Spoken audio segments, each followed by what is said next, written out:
Pada hadirin Allah, buku Al-Adabul Mufrad yang pertama membahas tentang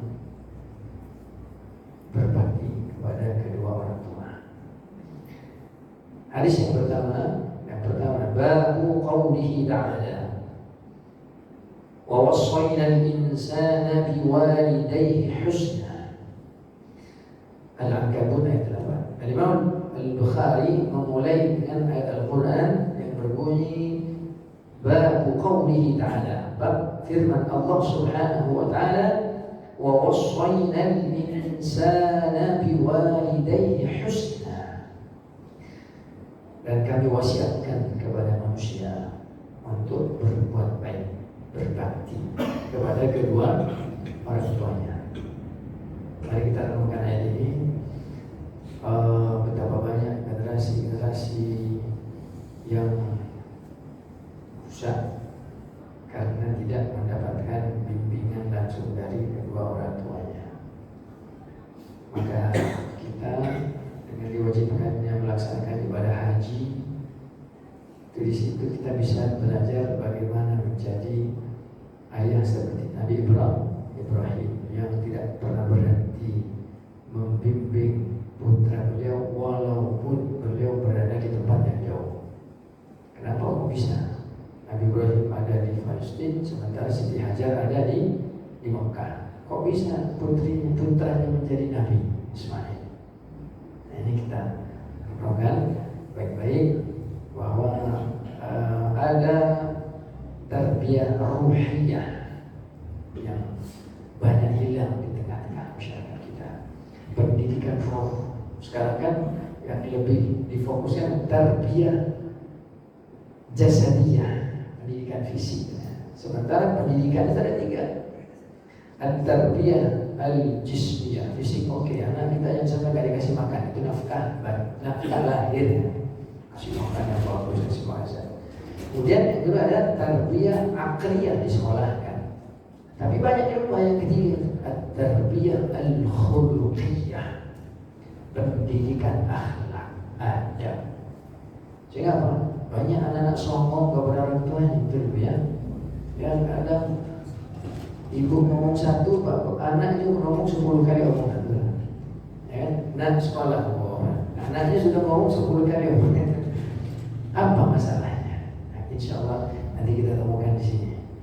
Insya Allah di dalam kitab Al-Adabul Mufrad kita temukan. Saya bacakan satu hadis. Yang pertama, akhbarana Abu Nasr Ahmad bin Muhammad bin Al-Hasan bin Hamid bin Harun bin Abdul Jabbar Al-Bukhari al-ma'ruf bin Tabaziki qira'atan alaihi fa'aqarra bihi qaddama alaina hajjan fi صفر سنة 70 و300 قال أخبرنا أبو الخير أحمد بن محمد بن الجليل بن خالد بن حريث البخاري الكرماني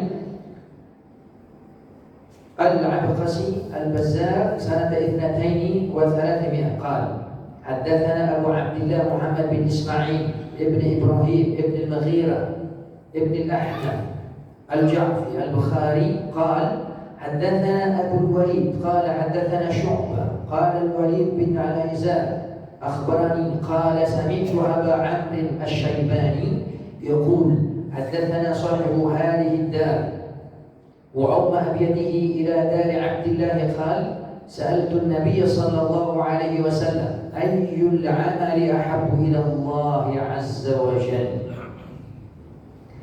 Amalan apa yang paling dicintai oleh Allah Subhanahu wa ta'ala?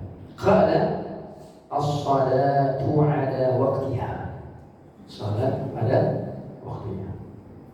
Qultu thumma ayyu, kemudian aku bertanya lagi. Qal thumma birrul walidain, kemudian setelah salat adalah berbakti kepada kedua orang tua. Qultu thumma ayyu, kemudian saya bertanya lagi. Qala thummal jihadu fi sabilillah, kemudian bersungguh-sungguh di jalan Allah, jihad di jalan Allah. Qala haddathani bihinna walau istazadtuhu la zadani, seandainya aku minta tambah lagi kepada Rasulullah, Rasulullah akan menambah. Maksudnya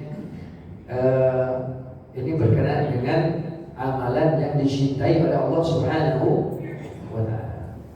Yang pertama adalah as-salatu ala waqtiha. Salat pada waktu salat. Jangan diremehkan salat, karena salat ini adalah media kita, silaturahmi kita dengan Allah Subhanahu wa ta'ala. Dalam supaya sebutkan idza qumta fi sholati. Banyak yang salat tapi salatnya hanya gerakan badan, tapi hatinya tidak bergerak. Maka Rasulullah, apabila engkau berdiri hendak melaksanakan salat, fasholli sholatan muwaddi'. Salatlah seperti orang yang hendak meninggalkan dunia. Bagaimana? Kalau sudah Pak salat, tadi misalnya Pak almarhum Pak Heru kan, beri salat subuh Pak Heru, nanti jam 9 kamu mau meninggal. Gimana salatnya? Pasti nangis kan? Pasti minta, ya Allah jangan sampai kau cabut nyawa. Tapi kan gak dikasih tahu.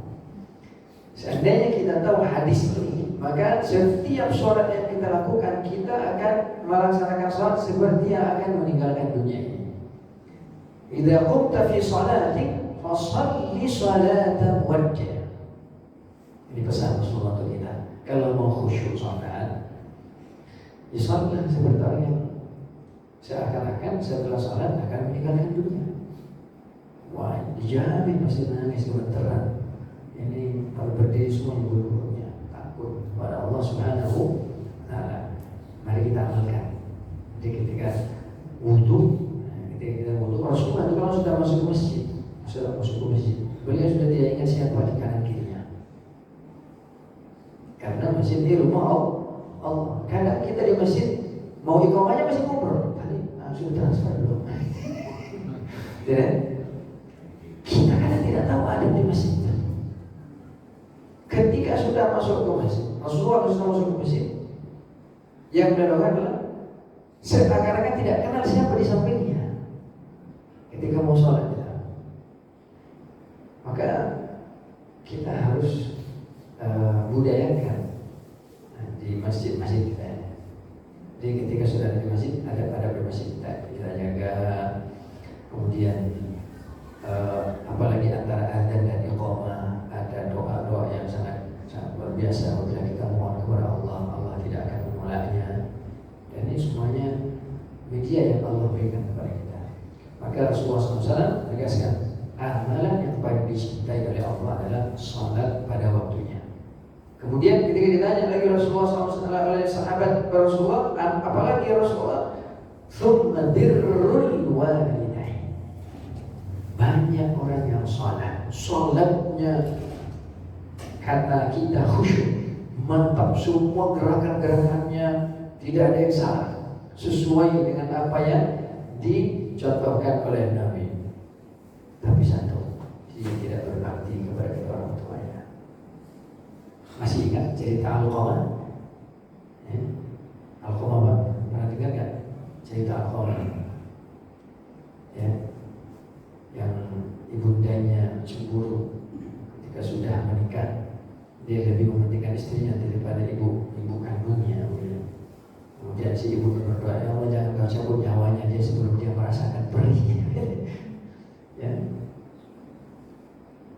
Maka salat saja khusyuk tidak menjadi jaminan kalau kita tidak berbakti kepada kedua orang tua. Maka wasana al-insana biwalidayhi. Kami wasiatkan manusia ini agar berbakti kepada kedua orang tuanya. Mungkin kita merasakan, kenapa kok anak-anak saya tidak berbakti kepada saya? Kita tanya, bagaimana dulu kita waktu kecil? Kita berbakti kan? Karena berkaitan dengan bakti ini, Allah cuma balas langsung. Kalau kita berbakti kepada yang kita di dunia, anak kita berbakti kepada kita. Kalau selama kita menjadi anak, kita tidak berbakti kepada orang tua kita, kemungkinan besar 99% anak kita tidak berbakti kepada kita. Bagaimana caranya? Ada media taubat, bertaubat kepada Allah, minta ampun kepada Allah, kemudian menyambung tali silaturahim. Ya. Mungkin kita baru sadar tentang pentingnya berbakti sampai Allah menegaskan, wa qala rabbuka alla ta'budu illa iyyah wa bil walidayni ihsana. Jadi Allah menyandingkan. Wa qadha rabbuka. Kita kan selama ini mendengar kata qadha ya, qadha dan qadar ya, rukun iman ya, qadha. Tapi Allah menggunakan dan Allah memerintahkan kepadamu agar engkau tidak menyembah kecuali kepada Allah, wa bil walidaini ihsana, dan berbaktilah kepada kedua orang tua. Imma yablughanna 'indaka al-kibara ahaduhuma aw kilahuma. Boleh jadi yang hidup bersama si satu atau dua-duanya. Fala taqul lahuma uff. Jangan kau berkata uff. Uff itu Pak, kalau di bahasa Arab itu masuk. Mohon maaf saya sebagai berdiri boleh? Apa? Kata nah, itu juga berapa huruf? Dua kan? Kata wala taqul lahuma uffin. Stop. Kalau stop 3 kan? Tapi ini uffin. Ini 1, 2, 1 huruf. Tapi tidak tasydid jadi 3. Kalau stop itu berapa huruf? Stop Bapak SD. Oke, 4 ya. Nah, ini 3 aja nggak boleh, paling 4. Kalau kita katakan ini 2 huruf aja nggak boleh, apalagi 3. Ala taqul lahuma uffin. Kenapa? Perkataan yang disinggung dalam Al-Quran. Fala taqul lahuma uffin wala tanharhuma. Jangan kau hardik keduanya itu. Kadang kita sombong sama orang tua, itulah ya. Mungkin ibu pernah mendengar anak berkata yang sangat luar biasa menyakiti kita. Pertama kita tanya dulu, saya pernah nggak ya berkata begitu ke ibu saya atau ke bapak saya? Kalau pernah, beristighfarlah, mohon ampun kepada Allah. Ini kau balas langsung di dunia. Cukup sampai di saya saja ya Allah. Anak saya jadikan anak yang saleh. Biarkan saya menyadari ini kesalahan saya sehingga kau balas dalam sekejap di dunia. Tapi anak saya jangan sampai seperti hamba. Nah ini doa Nabi Ibrahim itu. Tidak sepenuhnya Nabi Ismail menjadi Nabi, tapi ada perjuangan Nabi Ibrahim. Apa di antara doa Nabi Ibrahim? Rabbana waj'alna muslimaini laka wa min dzurriyyatina ummatan muslimatan lak wa arina manasikana wa tub 'alaina innaka antat tawwabur rahim. Doa pertama Nabi Ibrahim. Jadi memohon kepada Allah, ya Allah jadikan aku dan istriku dua sejati, dua hamba yang berpasrah diri kepada Allah. Pertanyaannya, seorang suami sudah pernah mendoakan istrinya, seorang istri pernah mendoakan suami. Nabi Ibrahim berdoa untuk diri beliau, tapi untuk beliau dan istri. Rabbana waj'alna muslimaini, muslimun muslimani. Muslimaini maksudnya suami istri, muslimaini. Karena kalau kata tunggal itu muslimun, kata gandanya muslimani. Apabila dia dalam bahasa Arab menjadi mansub, maka dia muslimaini. Mansub dengan dia. Di kajian bahasa Arabnya sudah ada belum Pak Nurwan di Masjid Al-Fal? Harus ada kajian bahasa Arab. Ini Ustaz Sadat nanti yang ya. Jadi kalau kita tahu ini, insya Allah kita akan betul-betul merenungkan ayat ini dan kita tidak akan meninggalkan apa yang diperintahkan Allah SWT. Rabbana waj'alna muslimaini laka wa min dzurriyyatina ummatan muslimatan lak. Jadikan keturunan-keturunan itu umat yang muslimah, umat yang berpasrah diri kepada Allah. Wa arina manasikana, tampakkanlah kepada kami manasik-manasik kami. Maksudnya kita beribadah itu ada tuntunan-tuntunannya. Dan tuntunan itu sudah Allah ajarkan kepada para nabi, dan para nabi sudah disampaikan kepada kita semua. Kita sholat maghrib dari 3 rakaat. Tidak bisa kita berubah sholat maghrib menjadi 4 rakaat. Jadi tuntunan sudah, itu namanya manasik. Ya, tuntunan. Wa arina manasikana wa tub 'alaina, terimalah taubat kami. Innaka antat tawwabur rahim.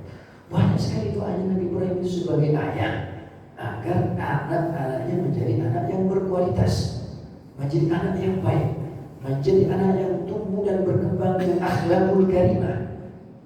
Jadi tidak semata-mata kita mendorong anak untuk punya akhlak, tapi orang tua tidak pernah meminta kepada Allah untuk memberikan akhlak yang terbaik buat anak kita. Ini salah. Banyak sekali doa yang dibuat. Di antara juga Rabbana Rabbij'alni muqimas salati wa min dzurriyyati. Ya Allah, jadikanlah aku hamba yang menegakkan salat dan keturunanku. Rabbij'alni muqimas salati wa min dzurriyyati. Rabbana wa taqabbal du'a. Duhai Tuhanku, terimalah doa-doa. Rabbana ighfirli. Yang berdoa untuk diri sendiri, Rabbana ighfirli, ampunlah wa liwalidayya, dan kedua orang tua. Ini termasuk bakti dari seorang anak kepada kedua orang tua. Rabbana ighfirli wa liwalidayya wa lil mu'minin. Jadi doa itu tidak hanya untuk diri dan keluarga, tapi juga untuk orang beriman. Rabbana ighfirli wa liwalidayya wa lil mu'minina yawma yaqumul hisab. Sudahkah kita pernah membaca doa ini? Nah, minimal kita sekarang baca. Yang kita baca Pak, Rabbana ighfirli wa liwalidayya wa lil mu'minina yawma yaqumul hisab. Doa ini bergandengan. Yang pertama, Rabbij'alni muqimas salati wa min dzurriyyati. Rabbana wa taqabbal du'a. Rabbana ighfirli wa liwalidayya wa lil mu'minina yawma yaqumul hisab. Yang kedua. Kemudian kita bisa mengamalkan. Nah, nanti bisa bisa kita catat. Kemudian yang ketiga, di antara doa di mana di situ ada bakti-bakti kita kepada kedua orang tua kita.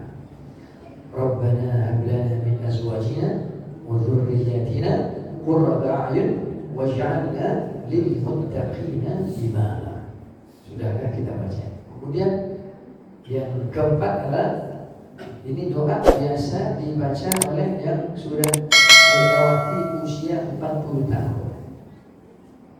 Nah, mungkin di antara kita ada yang sudah tahu ya. Rabbi auzi'ni an ashkura ni'mataka allati an'amta 'alayya wa 'ala walidayya wa an a'mala salihan tardah wa aslih li fi dhurriyyati inni tubtu ilaika wa inni minal muslimin.